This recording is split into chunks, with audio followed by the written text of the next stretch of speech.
આગળ સમાચારમાં વાત કરીએ તો આજે ભારત ઇન્ડોનેશિયા વચ્ચે સેમીફાઇનલનો મહામુકાબલો યોજાશે।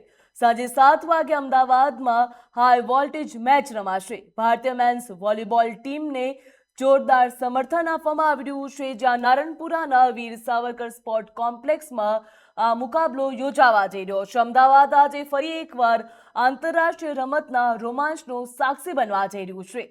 ભારત અને ઇન્ડોનેશિયા વચ્ચે મેન્સ વોલીબોલની હાઈ વોલ્ટેજ સેમીફાઇનલનું આયોજન કરવામાં આવ્યું, જ્યાં આજે મહામુકાબલો યોજાશે। તો સાંજે 7 વાગે ભારત અને ઇન્ડોનેશિયા વચ્ચે મેન્સ વોલીબોલની સેમીફાઇનલ રમાશે। આ મહત્વપૂર્ણ મુકાબલો અમદાવાદના વીર સાવરકર સ્પોર્ટ કોમ્પ્લેક્સમાં યોજવામાં આવી રહ્યો છે, જ્યાં ફાઇનલમાં પ્રવેશવાનો પ્રયાસ પણ કરવામાં આવશે। ખેલ પ્રેમીઓને મોટી સંખ્યામાં સ્ટેડિયમમાં હાજર રહેશે તેવી અપીલ પણ કરવામાં આવી છે। જે દર્શકો સ્ટેડિયમ પહોંચી શકતા નથી તેઓ લાઈવ પ્રસારણ દ્વારા પણ ટીમને પ્રોત્સાહન આપી શકશે।